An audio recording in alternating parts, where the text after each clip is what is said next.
Have you talked about? It looks like Joe's anime obsession behind him. Anime? What are you talking about? Where do you see anime anywhere? Not yours, the other Joe. He said Joe, and you're automatically Joe too. Yeah, let's go. I mean, I have known Frankie for longer, so you know. That is true. That is true. I just for you guys, I brought my Mimikyu. Ooh, there you go. Thank you. And your Jay's hat. Also, Frankie, we've known each other for longer because we were in a few classes together freshman year that you just don't remember.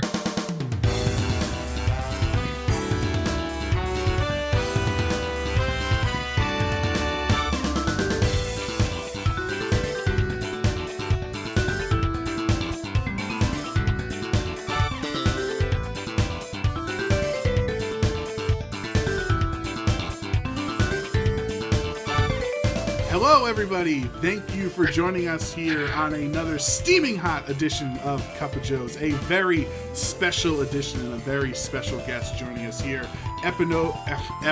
Wow, guys. Episode number 69. I know Joe's been anticipating this moment for a long time. Nice. All right, so let's get to our special guest on this special episode, and it is our good friend Francisco Alvarez. We went to college with Frankie. He's an online persona. He's an online king. He makes great Instagram clips. He's in a bunch of podcasts. He's on YouTube shows, a Twitch streamer, playing a lot of fun games. He's a married man with kids at home. He's a man of everything. Francisco Alvarez, thank you for joining us here on Cup of Joe's. How are you, good sir? Wow, what an introduction. We did go to college. That's true. I am a married man, also true. I don't make the clips, but I'll take credit for it. Okay, well, that's all I see when I see on Instagram. I see like 10. I don't really use Instagram, but like maybe once a month I'll just scroll through and watch like your 15 of your highlights, and I'm like, okay, I'm caught up on what Frankie's into. Hey man, whatever gets it done. Good to see you boys. Joe Brown, we talk quite often. Yes. And Perrion, I haven't spoke to you in about four cycles of Rogaine ago, so I don't even know. That's what, 5 years, 6 years, something like that. Yeah, okay. Oh man, Frankie. Oh man, it's been a minute. I reach out to you on Instagram every now and again. I have your phone number. I just never use it because I'm like, if I text him, he's not gonna know who it is. No, I will. I still have your number. Is it still 555-555-555? Yeah, that's exactly it. Is it still what? Is it still 1-800 butt sex? Yeah. Oh my God, that is my number. I forgot about that. Okay, all right, that's it what I matches thought. up. It's 10 digits, right? It matches up. It's definitely it. Yeah. But yeah. So, thank you guys for having me. I've been hounding Joe Brown, and by hounding meaning not responding to his text messages for a while. Because I love talking nerd stuff, and I know you guys love talking nerd stuff, and Joe and I used to talk nerd stuff, and then the other Joe and I used to talk nerd stuff. Mm-hmm. It's a good time. Yeah, we just bounced around talking nerd stuff all the time. That's right. Back in the days of college, when boy oh boy, was life different. Life was nothing was going on. A lot simpler in college. That's right. That is right. And it always felt like the most like stressful, important thing, and you're like, this actually means nothing. That's right. Not significant at all. I was just a drunk. Joe Brown was just the fraternity paddle boy, and Joe Perrion. Okay. What? And Joe Perrion was just gearing up to lose his partner to someone of the opposite sex. Oh my God. Well, look at that. Happened. Definitely happened. This is a good episode. I love it. I'm loving the energy right now. I was gonna say, since we all went to New Haven, Frankie, for anyone listening, was my RA my freshman year, and actually that's right. inspired me to become an RA and do so many things. And actually, it's really Frankie's fault that I'm so in debt from how screwed over I got by residential life. Because if I never met him, I never would have wanted to be an RA, and I wouldn't have had so much unnecessary debt from that whole situation. So thank you, Frankie. But then you would have never met me, and then we would have never done this. That's a big butterfly effect. You're right. He's very right. I mean, I don't like to say you're welcome, so I'm not going to. But hey, man, I mean, everything happens for a reason. Aren't you so happy you're in years of debt and probably never going to be able to own a home? Yeah, I'm very happy. I've come to terms. I've come to terms with it. I'm like Perfect. numb. I won't say happy or sad. I'm numb to the idea that I will never be out of debt. Yeah. So, well, no, seriously, the jokes aside, though, always great to talk to you guys. Perry, and it really, really, really is crazy. I haven't spoke to you in a long time, and there was a while where you and Brendan Ryan were just the three bad boys of residential life. I remember that. And, I remember driving you boys around, getting drunk on the border every other Tuesday. Yeah. What's up? Now he doesn't answer me. Wow. That's not true. Brutal. No, Brutal, Brendan Joe. Ryan. Oh, well, he's gone. I don't even know where he is. Bro, he started a new life. Oh my God. Those Idaho wins. Idaho's, Idaheans, Idahites. I don't know. Idahidians? Did I just offend like 3 or 4 different like classes of people? Well, they're not. Who knows? Anyway, They're not so. listening anyway. Yeah. All right. Okay. The 3 listeners we have are in Canada, I think. So. Yeah, we do. We got a Canadian audience. I don't know how. Hey man, hey, listen, We're a global product, Frankie. humble beginnings, baby, and I'm here to help you out. There we go. But I don't mean to commandeer the show. Okay, but go ahead and comment. it. But Perry, and I don't know if you know this, Joe Brown knows this. I actually every now and then I call him in a hurry because I'm in the middle, like I'm on my way to a Pokemon tournament, and he knows how intense I am with my Pokemon. Yeah, it's very dedicated. I'm very dedicated, and I have Perry and Joe. I have a list of Pokemon here that I need your help with. Need to know if they get the thumbs up to start in the tournament or thumbs down. Okay. All right. So bear with me. These are all Pokemon that I caught myself. And things what? We're listening. Yeah. We're listening. All Pokemon that I caught myself, and I hope that they get the job done for me. All right. So just so you know, give me the thumbs up, thumbs down, what you think. All of them are level 48. And they're all holding an item. The item is Alakazite. Okay? This is what I deal with, Joe, Okay. when Frankie calls me. Continue. So, Before you continue, are you actually going to Pokemon tournaments? yes, I'm going to tournament. I'm going to tournament with this team. Let me know who you think I should start. All right, so starting off, Spinarak. Okay. All right. Followed up by Botwinak. For any Then my- non-UNH related listeners here, Botwinik was a building at New England. All right. Then my next 3 is Picky Peck. Okay. So these are 3 that, like, if I'm putting these 3 in, they have to stay in together. Uh-huh. Picky Peck, Toxapex, Pippy Sex. I like the trio. I like it. Okay. Obviously, these next 2 go together as well. Murkrow, obviously, after you give them the Moonstone, evolves into Murkrow. Oh, I'm crying. I thought about mixing up a team, having a team of 6, going Reggie Rock, Reggie Ice, Reggie Steel, Reggie Fiamme.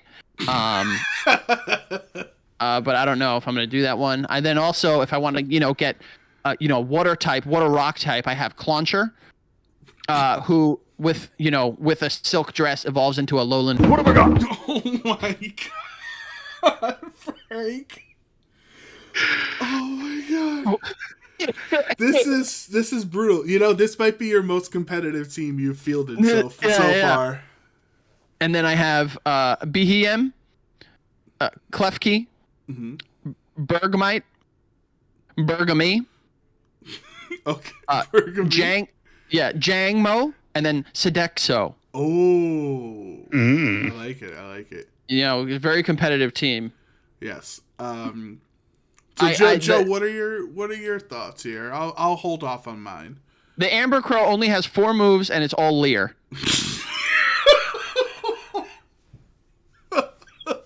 Oh my god.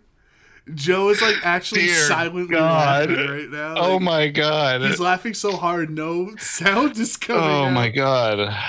Oh god. Wow.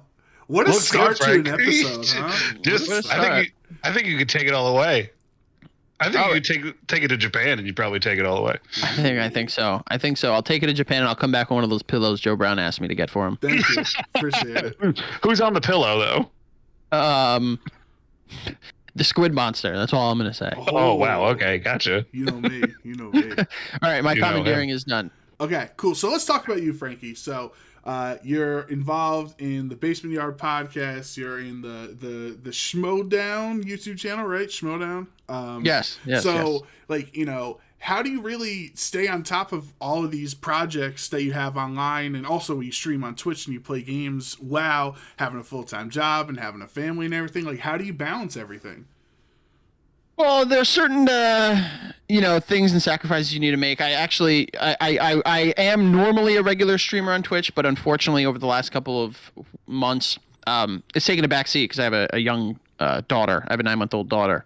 And, just a lot of hard work, dedication, time management, cocaine, and, just finding out ways to... There it is. No. Honestly, you make it work. I have an incredible, normally people always like the normal thing to talk about, when it comes to partners is like, oh, the old ball and chain doesn't want me to play video games. But like my wife is super, super supportive, and like, she knows that this is stuff that I love to do and that I'm good at. So she has only been super supportive. So it's nice to not have to worry about, her being upset by things, and also just time management, trying to make it work. It's stuff that I love to do. So it doesn't feel like work, and it's fun. There you go. Do you want the... No, another answer you were expecting? No. I assumed Joe was going to follow up the next question. I thought we had like some in sync with each other. I was like, oh, maybe Joe has a question. I'll lay out here and give Joe the floor. Okay, yeah. Let me ask you another question that has nothing to do about what you just said. You're obviously into video games, but what the listeners that we have can't see is you have a collectible wall behind you. And my main question is, what is your main like drive of collectibles? Like, what is your collectible like fuel? Is it retro toys? Is it like Marvel stuff? I know I remember in college you were very much into Batman. I don't know if you're still true. Yeah, he's right there, and then there's some Batman stuff on the bottom over there. I'm not, I'm weird. I was damaged as a child. As we all are, boys. For sure. No. I'm very nostalgic, and I hold my childhood in really high regard. And I loved not only like the toys and stuff that I played with, but I think like just like the quality of the stuff that we had when we were kids was so much better. If I'm crazy for saying that, like no, like you're right. It just right. Yeah. So I always I always wanted to hold on to my toys, and actually the day I saw Toy Story 3, which you guys have seen Toy Story 3. Spoiler alert, it's a tearjerker. Of course. And I remember calling my mom after I saw the movie. I was like, Mom, where are all my toys? And she's like, oh, we had no room. I had to get rid of them. So I didn't speak to my mom for like 14 years. And no, I'm kidding. I didn't speak to her for like 14 weeks. And joke. I like at that point, I said to myself, like, I need to get this stuff back. And through the years, like, it's been pretty difficult, during college, because you're broke college kids. I mean, you guys know what it's like. You have no source of income. So what I did have, I wasn't going to spend it on, retro toys and video games and stuff like that. It's, I was spending it on going out and hanging with my friends. Yeah.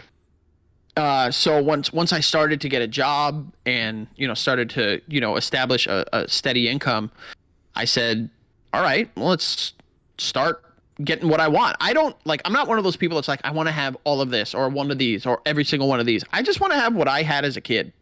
And that's it, and not even like, I'm not one of those psychos that put it up on the wall, and then I'm like, I'm never touching it. Like, my son comes down here, my 6-year-old son, and he'll be like, you want to play Megazords? I'm like, yeah.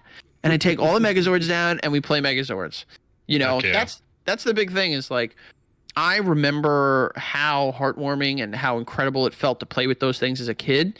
And all I've wanted to do is just share that with my family. And I always said, like, I want my kids to play with what I loved. And it's really, really, really hard to explain the feeling of having, your son run up to you with a Power Rangers Turbo Zord and be like, let's take this apart, let's play. And it's just like, it's crazy because you instantly get brought back to when you were a kid doing that stuff. Yeah. Same with video games.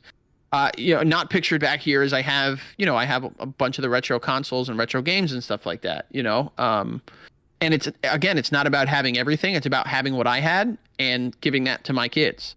Because one of the best and one of my favorite memories that I have with my son is he woke up one morning, woke me up. He's like, normally you'd be like, oh my God, waking me up in the morning, like, let me sleep. He wakes me up. He's like, do you want to play Banjo-Kazooie? And I was like, oh my God, yeah. Oh my God.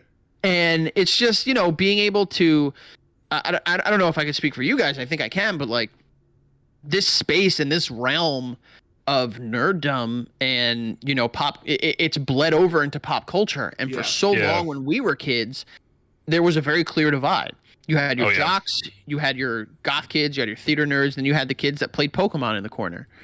And now that like that stuff is bled into the pop culture, we can like share our excitement with this stuff as we used to try to do when we were kids, and people aren't like, hanging us upside down and taking our lunch money for it. Oh yeah. So please, I'll walk around and, I'll see someone wearing a wrestling shirt and say, yeah, I'm a wrestling fan too. And it's not like, it's not like the 60s being, having to like hide who you are and stuff like that. Like everyone's just like super open and cool about it now. And it's super, super awesome. So why not? Right. Yeah. That's awesome. Absolutely. Now, Frankie, I do know one thing you are passionate about is movies, like how we mentioned the slowdown. You guys have some like serious smack talking tweets. Like I don't know if it's a show thing, if it's like a for fun, or like you say some ruthless things in Twitter exchanges to some of these other co-hosts, and I'm like, oh, Frankie, I hope you can back it up next episode. Yeah, I mean the movie trivia schmodown is the perfect meld of movie trivia and professional wrestling.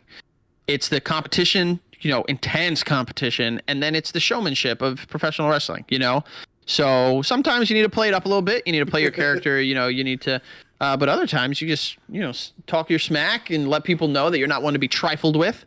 We just wrapped, well, I shouldn't say season 8 is coming to a close now. But there's hundreds of matches on YouTube free for everybody to go check out. And you can check out the ones that I had. I've had 3 matches this year. I walked away 2-1, which I'm upset I lost that last one because I played like Gabagool, but it's super fun. You guys, I mean, I would highly recommend watching it if you like movies. Anyone, you guys, or anyone that listens to this. I have it up. I'm going to look at one when we're done. All right. So now that we're on the topic of movies, you're a big Marvel fan, MCU, Marvel Cinematic Universe fan, and that's right. We're all gigantic Spider-Man fans, all among us, even, in this call.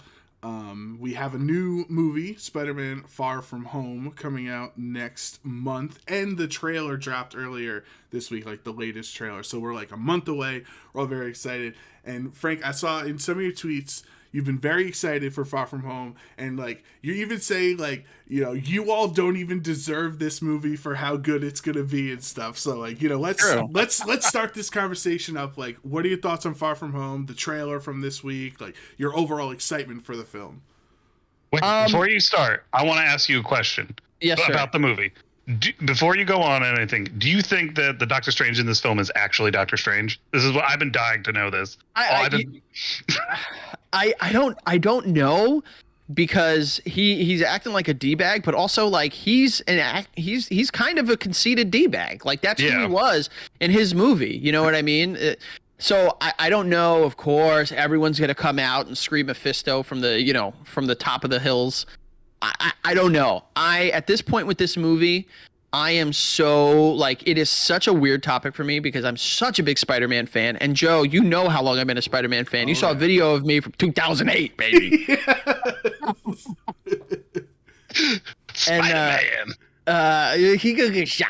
It's so good, dude. Is that even on YouTube or no? It is still on YouTube, yeah. Oh God, so good. For those of you, so what we're referencing is Spider-Man 3, the original, the Raimi one, premiered at the theater in Astoria, New York, which is where I grew up. And they did the premiere, and they were going to people on like the sidewalk on the street, being like, "Yo, like, are you excited for this movie?" First of all, I'm wearing like a size XXL Vince Young Titans jersey. I have like dog tags on, and I'm like, "What's up?" He's so New York it hurts in the video. You know what I mean? And I remember they came up to me. For some reason, I was getting a lot of people coming up to me. There were people all around me, but for me, they coming up to me a bunch. And I forgot her name, but she's like, "Oh, are you excited? Who's your favorite Spider-Man villain?" And this was the big movie where Venom was coming out, you know, so everyone wanted to be like, "Oh, Venom, Venom." And they were like, "Oh, who's your favorite Spider-Man villain?" I was like, "Oh, Carnage." And she was like, she's like looking around. She was like looking around. She's like, "What about Venom?" I was like, "Oh, yeah, you're going to get shot." You're going to get shot. It's so good. It's so stupid in the video. You had such confidence, Frankie. This is one of those weird movies where, yes, of course I'm excited for it. I love what they have built. I think Tom Holland really is the perfect Spider-Man. Yes. And, you know, the world that they built around him and everything, I really, really enjoy. But at the same time, it's like people can't leave well enough alone. And we've come to a place of movie news where everything now is about being like, I got the leak. And like, how awesome, you know, was Endgame when you guys saw it in theaters? And what did you know about that movie? You knew nothing. I mean, you saw the trailers, but the trailers were mostly clips from like the first like hour of the movie, you know? So people are just like, they can't leave well enough alone, and everyone wants to, you know, get the trending tweet and you know, get ahead of everything. So they've just leaked so much stuff, and it's so disappointing. So the trailers, I'm super pumped for these, you know, the movie and the trailers have looked good, but at the same time, I'm watching them like, I don't want to watch this. And I really hope that Amy Pascal and Kevin Feige go through and scrub that movie. And if there is, I'm not going to say possibly who, but if there are people that have been leaked as to possibly being in the movie, if they are actually in it, take them out. Ooh, take them out and like dangle it in front of our face, and just like the last, like the post-credit scene. It's like, remember when Captain America sat down after, you know, Homecoming, and he was like, "So you did something bad. You know, your body's changing." It's just Kevin Feige being like, "You did this to yourself, you losers." Like something and leave it alone for once, you know? Yeah. So I'm excited, but at the same time, it's like, my God, it's exhausting. Well, it's the whole thing about all I've been seeing today, like on TikTok, Instagram, and like Reddit, is how people are overanalyzing the new trailers and how they're like, "Look at this, something's missing here," or "Look at this is this that's like overanalyzed." Like, and I agree with you, Frankie. It's upsetting to like have the movie that you are really interested in and you don't really want to know anything about it get like spoiled for you.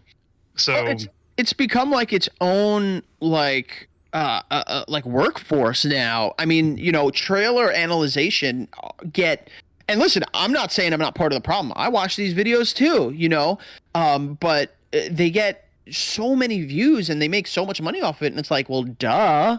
You're going to do it if you have the ability to, you know, just throw a picture, you know, throw the poster of the movie on there with a red circle and a big yellow arrow, and like, boom, you have 1 million views. So, you know, it's a vicious circle. And I think like, you know, these movies in reality don't need trailers. They need to come out and say, "Yo, Doctor Strange 2 is coming out in May. See you there." People are going to see it. They don't need a trailer. Yeah. People are going to see these movies anyways. So the more that you put out, the more you possibly ruin for just the regular audience that doesn't want to be spoiled. And granted, you know, we're the intense fans, but I have like a real love-hate relationship with this right now. Well, what surprised me the most about this week's trailer, like not even, you know, because I'm very excited for the movie. Like we've talked about it on so many episodes in our podcast, like everything Spider-Man related. But like what killed me was this trailer felt like it was like a mid-90s, early 2000s trailer that showed you the whole movie from beginning to end to like get you to go to the theater. But it's like Marvel, like you already have our money. Like I'm pretty sure the trailer is showing you the climax of the movie, like the climactic final battle. There's Sandman, there's Lizard, there's Electro. Like, they're obviously all gonna be like in a climactic battle at the end, and the trailer's showing you that. And I'm like, this isn't like some like low budget indie film that has to show you the whole story in 2 minutes. Like, it's freaking Spider-Man. You know what I mean? Like, we don't need to see everything. Yeah, and I hate. Go ahead, Joe. I was going to say, yeah, but you know that they've scrubbed parts of that off. Like, right, yeah, so we're seeing most of it. So it makes it even more irrelevant then. Like, you're going to show something that you doctored anyway, so it's not even... I can't even get attached to the image you're showing me. Yeah, but I hate to say it. I feel like it is... It's such a weird thing with Spider-Man because, if remember, this is not Marvel Studios. It's a joint connection with, Marvel Studios and with Sony. So you have this weird thing where they have to kind of play to both sides of the, both ends there, and both parties there. And I hate to say it, but I feel like this is more like Sony not being able to leave well enough alone. Marvel, if this was Marvel would be like, yo, you're getting clips from the first, 30 minutes of the movie, and that's it. I mean, look at what they did with the first Venom trailer. The first Venom trailer, they put the end scene, literal end scene in the trailer. We are Venom. And it's like, they don't know how to just leave well enough alone, and it's like they need to just keep stuffing stuff into it until it bursts at the seams. Yeah, it's like... I also think it has to do with the fact that they want people to go to the theater to see this movie because they're tired of putting stuff out on because I don't think they would be able to put this movie out on Disney Plus for like only. They said it's theater only. Yeah. Well, that's what I'm saying. They're like if you want to see this dope movie we made, like look at this. Look at all this crap we threw in this movie. Come to the theater and see it. Don't sit on the come to the theater. They're like incentivize. They're like trying to get you to come. They're they're trying too hard to get you to come to the theater. Is what I'm trying to say, where they don't need to. Like, people are going to come to the theater. Like, I'm going to come and see Tom Holland swing his small ass around New York City being Spider-Man. Like, that's what I'm going to do that. I mean, it's such a double-edged sword because, personally, I can speak for, myself. When I saw the trailers for Eternals, I was like, they're showing nothing here. I don't really care for it. And then I ended up enjoying the movie. And granted, it wasn't my favorite, but I was like, all right, this is a fine movie. Yeah, it was fine. But like that's the other end of the spectrum where people are going to criticize whatever you do, and it's so tough here, because anything that you do in this world is going to be criticized by either the diehard fans or by people that are going that are not the diehard fans that are like, well, you need to pander to us because we're the general public. It's weird. I'm excited for this movie. The reality is like I hope that Marvel, and not as much Sony because they're going to do whatever the heck they want, but like I hope Marvel is just like, you know what? Here's our slate of movies. This is when it's coming out. See you at the theater. And they're gonna make they're gonna make money anyways, just because of what they are. Like it doesn't matter if you see a trailer, or if you see a trailer, just make it like a teaser. Just like that first the first Endgame trailer. It was like person Endgame. See you there. And it's like that's all you need to do. These movies sell themselves. Stop trying to reinvent the wheel here. I know Sony wants to have their universe so bad, and they've been trying to do this for like it seems like 10 years now, but just let it naturally take its course. Yeah. Now let's quickly go over the big elephant in the room. We'll each go one by one. If you had to bet your house, Frankie, or I don't know, Joe, bet your like Majora's Mask statue, and I don't know, I'll bet something also. If you had to bet something important to you, that was the most subtle way that Joe said that he has nothing. I have nothing. Are Tobey Maguire and Andrew Garfield in the movie? You're betting your house on it. I'm betting my house on it because I've already seen people pointing out in the trailers that they've scrubbed them out of the trailers. I'm betting my house on it. You can see in one of the recent trailers the Lizard Man jumping forward and getting punched in the face by nothing. Right. Yeah, see, I'm betting on it. That also, you're not going to put like Doc Ock and Willem Dafoe's Green Goblin in the movie and not have Tobey Maguire in it, but I don't think he's going to be in it until like the last third of the movie. Like it's going to be one of those like shock factors. It's like, oh my God, he's here. Yeah, I'll bet my house that they're in it too. But like I said, I would be so excited if they're just like, you know what? We're taking them out. We're taking them out. And they make us like, how like a cat like poops or pees on the carpet and you like rub their face in it. Yeah. And it's like, I hope that they just like, they put like a blank screen and just text on the screen saying like, we scrubbed it. I hope you feel good about yourself. You know, and then the last like 40 minutes is just like Tom Holland rickrolling us. And like Tom Holland's like talking to them, but they're not there anymore. So it's just like the wall is like, oh, hey, and it just cuts to like whatever his lines were is just blank. It's like it's just like in you know how in like TV shows or something when it's like a duplicate of the person and like they talk to them and it's like over their shoulder and then they switch to do it again. I hope that's what it is. Yeah, that'd be great. That'd be fantastic. Okay, well, Frankie, you might be homeless because maybe they won't be in there. That would be crazy. I'll gladly be homeless for that. I don't think your wife and kids will be glad about it. They'll figure it out. They'll be all right. They're sad. I mean, what will happen is I'll leave my house. I'll be like, you know what? I made a promise. They can stay here, and I'll be like, out of pride, I'll sleep on the lawn. Yep. There you go. Fair enough. All right, so we got a little bit less than a month, I think, or almost exactly a month, whatever it is, till exactly as today. Yeah. So yeah. Our last topic we can get into quickly before you have to get out of here is I know Frankie, when he streams, he's always streaming shooters. He's playing Call of Duty and Battlefront and like all these other games. Always with my boy Keith. How's Keith doing, by the way? He's all right? He's one of a kind. He's great. He's living the dream. He is the most like for him to go on the internet the way he does and speak the way he does, he is the most proud and like, you know, he's okay with who he is and I respect it. I love Keith to death. Period. End of story. Yeah. Go. So we have a new shooter that has just launched. The campaign's not out yet until December. But what are you looking at me, Joe?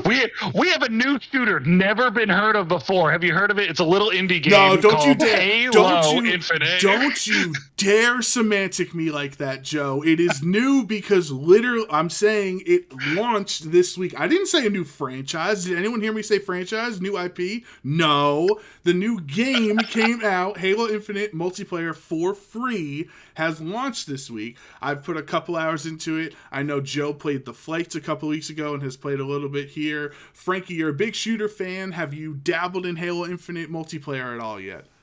I've stuck my toe in it. Nice. Okay. What do you like? What do you think about it? You know, I don't know if I'm the right person to really review. I'll tell you my thoughts, but I haven't played a Halo since Halo 2. Okay. Which 2005? 16 years. Yeah. Around that long. So I don't know if what I was experiencing is just like that's Halo, or if it's just like not like it's not like what it's supposed to be. I enjoyed it. It was a game that I was playing with my friends, which, you know, in our old age now, it doesn't happen all that often. Mm-hmm. And you know, it was cool to jump back into the boots of a Colonial Space Marine.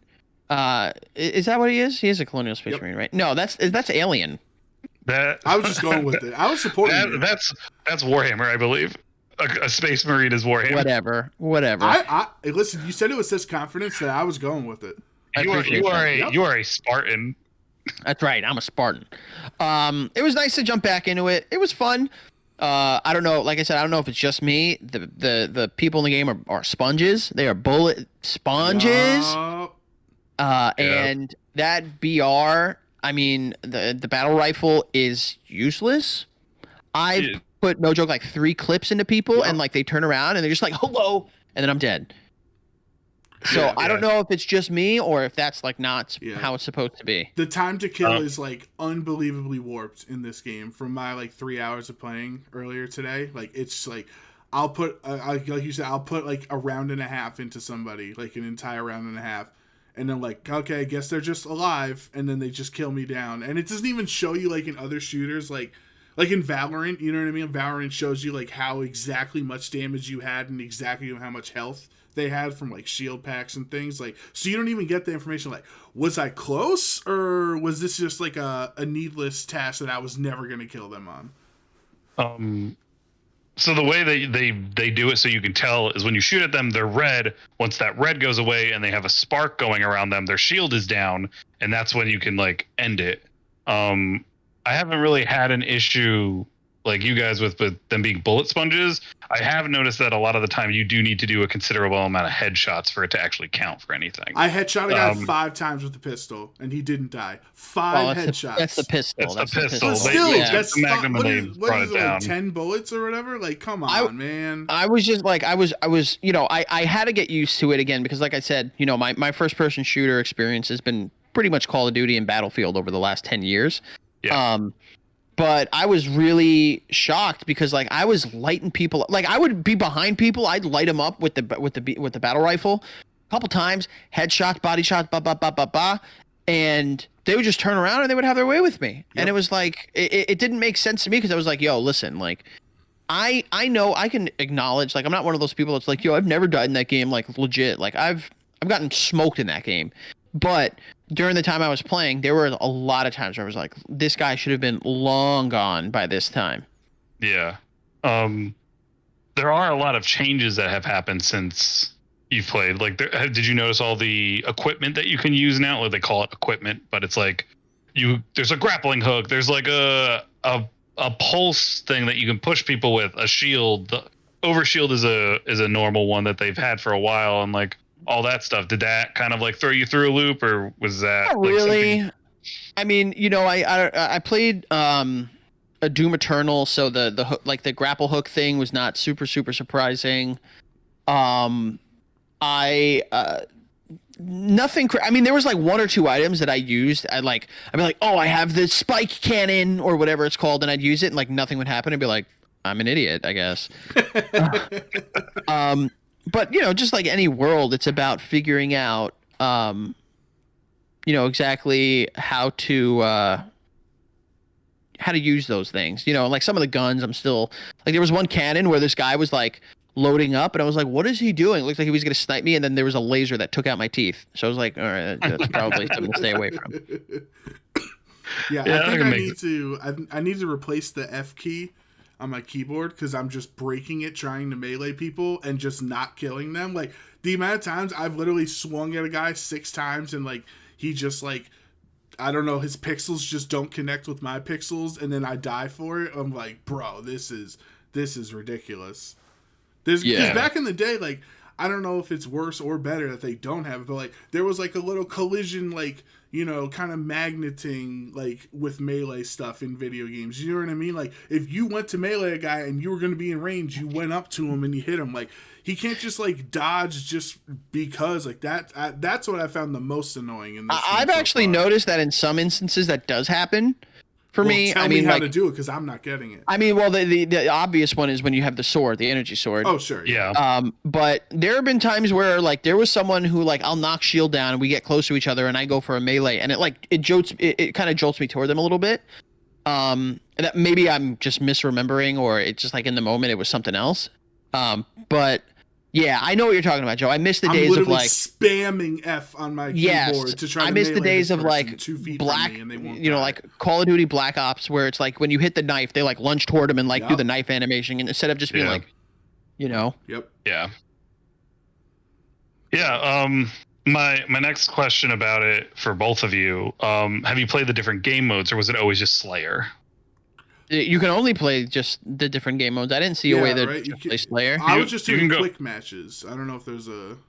Well, sometimes when you play the quick matches, you just constantly get the same thing over and over again. I had a Slayer. I had like a head thing where you had to like hold on to a head. Oddball. And then I did the point one, the ABC one. The only one I haven't done, I think, is Capture the Flag.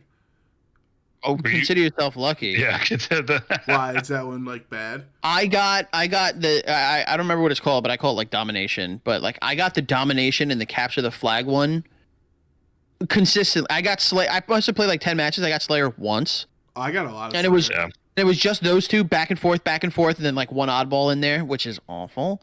And then I think there was like one other one. That I can't remember, but I thought that was really frustrating because when I was playing with the kids I was playing with, we looked for ways to just play Slayer, or just play Capture the Flag or Domination or Oddball, and they didn't have that. It was just the playlist of things on kind of like repeat. I will say I thought the maps were pretty good. Yeah. Were you guys playing the big team battles or just the small team battles? Both. I've only done regular. I haven't done big team yet. You should play the big team ones. Those are also fun and annoying at the same time. Yeah. Frankie, are you going to get the campaign when it comes out? I have Game Pass. It's on there, right? Correct. It should be, yeah. Yeah, I'll play the campaign. You know, I'm not like one of those like hardos. It's just like, just give me multiplayer. Like I'm all about campaign modes, boy. Yeah. Have you heard that it's going to kind of be a little more open world-ish? From what I've heard, it's being compared to a little bit like how Destiny is done. Ooh. I haven't played Destiny. I assume it's going to be kind of like. Did you guys play Gears 5? A little bit, yeah. Was it like that? Like how you have like the hub world and there's like things hubs. around there to do? I think it's kind of going to be like that, but I think it's more of like open map. There's different settlements you got to go to and fix problems at, and you have like a ship that drops stuff off for you. And We're reaching. Go ahead. I was gonna say we're reaching a point where like what's old is new again, and like people are gonna be like, all right, too much open world stuff. Let's go back to the linear levels and stuff. You know, like. Joseph, what were we talking about the last episode is how tired I am of open world stuff. Yeah. Oh my God. We were talking about Far Cry 6 and how like Joe put 20 hours into it and was only 40% done with the game, and he was like, come on, I got a life to live, guys. Well, like, that's how I'm like with I'm playing through Ghost of Tsushima right now, which oh my God. It like one of my favorite games of the last decade, honestly. Yeah. I am so in love with that game. But I literally haven't gotten past Act 2, and I have like 23 hours in. Yeah. And I'm like, this is ridiculous. And everyone was talking about like, oh, Red Dead Redemption 2, oh my God, it's so good, it's so good, it's so good. Bro, it's too much. Yep. It was a good game, but like, I don't need to be able to play poker in a video game. If I want to play poker, I will go online or 40 minutes down the road to Atlantic City and lose my money. I don't need to do it in a video game. And you don't need to realistically watch them skin a deer every single time. Oh my God. One of my buddies there's was no like, skip yo, button. did you catch the legendary trout? And I was like, yo, leave me alone. Don't ever speak to me again. What's wrong with you? Why am I going to do that? Like, it's too much, man. It's too much. You gotta pick up every item individually. Yeah. Out of the junk drawer too. Yeah. It's why I liked I don't know if you played it, Frankie, Deathloop. Like they had nods to other things in it. Like you can find a game cabinet that said like the mark of the outsider with a nod to Dishonored, and like other games that are in the Arcane Studio kind of like shtick, but you couldn't play them. They were just cool there, and then you played the storyline, and then they gave you the option to continue doing whatever else you wanted to do.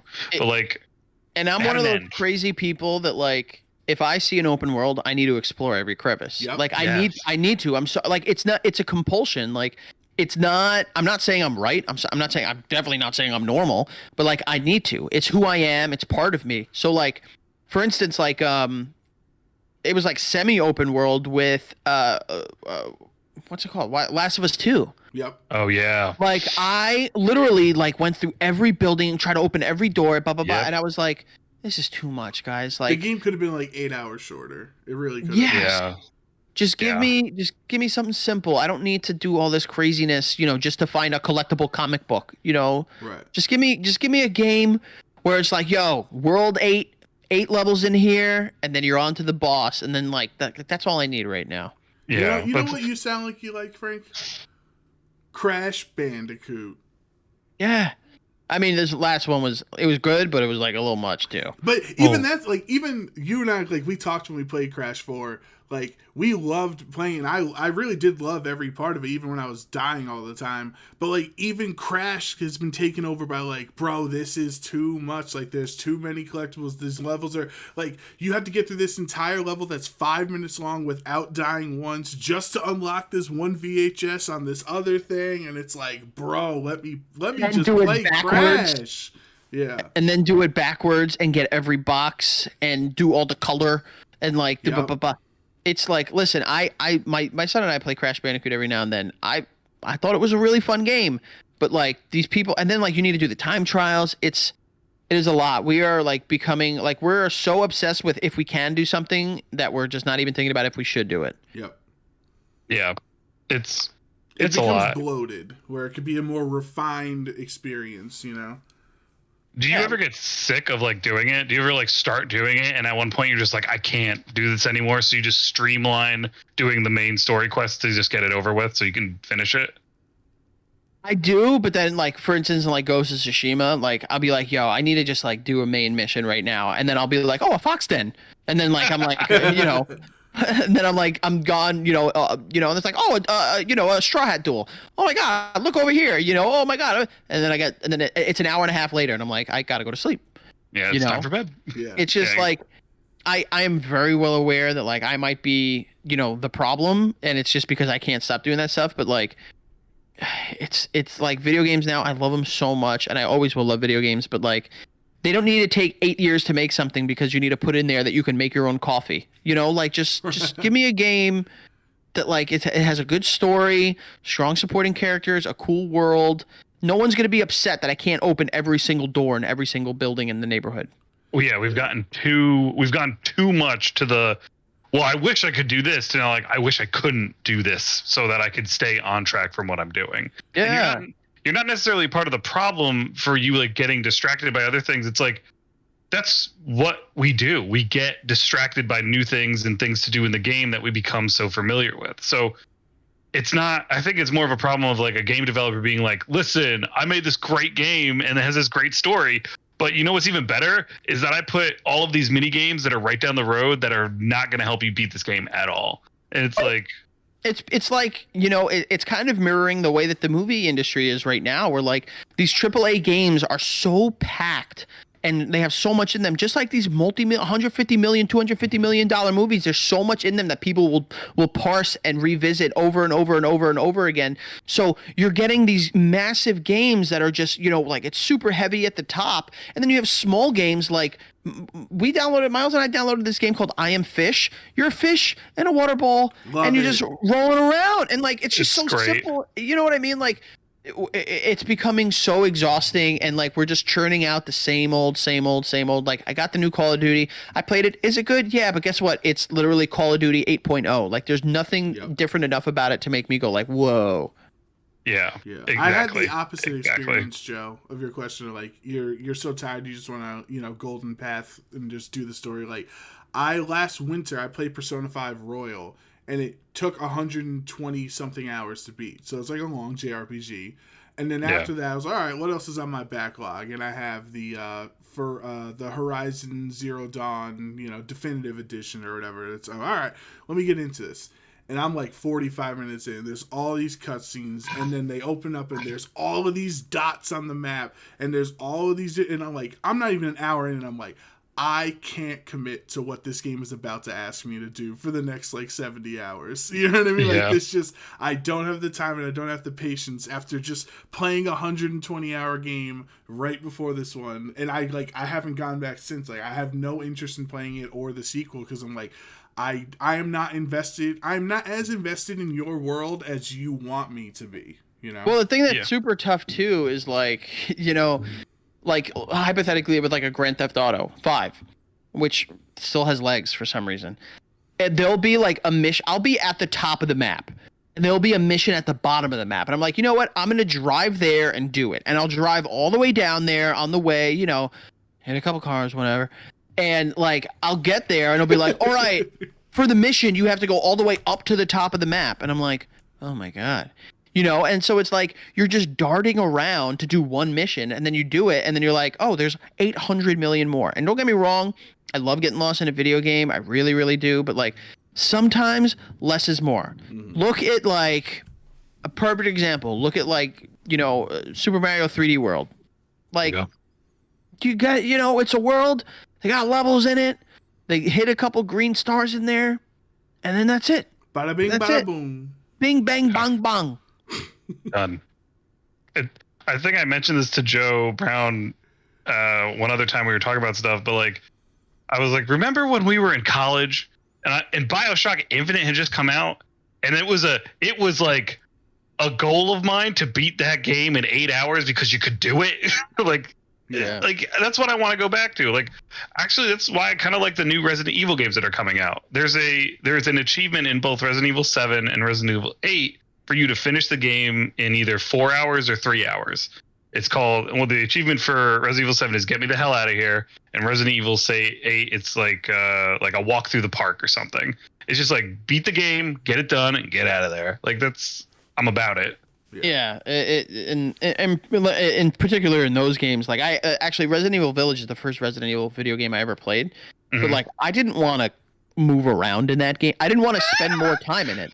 I was like, collectibles. I was like, this is misery. What do I need to find? Like a headless doll for? You're like, well, cool. I'm gonna get extra incendiary ammo. Like I don't need that. I don't care. Just get me out of here. See, Frankie, the cool thing about those games is that you find all that stuff and get all this money, and then you buy the guns and just kill everything immediately, so you don't feel afraid to walk around in it.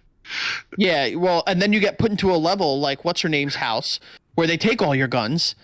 And I'm like, yeah, this is all misery. This is miserable. This is all misery. Big scary baby coming after you. Bro, I gotta send you guys. It. I played that on stream, and I gotta send you the clip of me reacting to that. I was like, I couldn't believe what I was saying. I need to see it. They were trying to pick up after the PT stuff.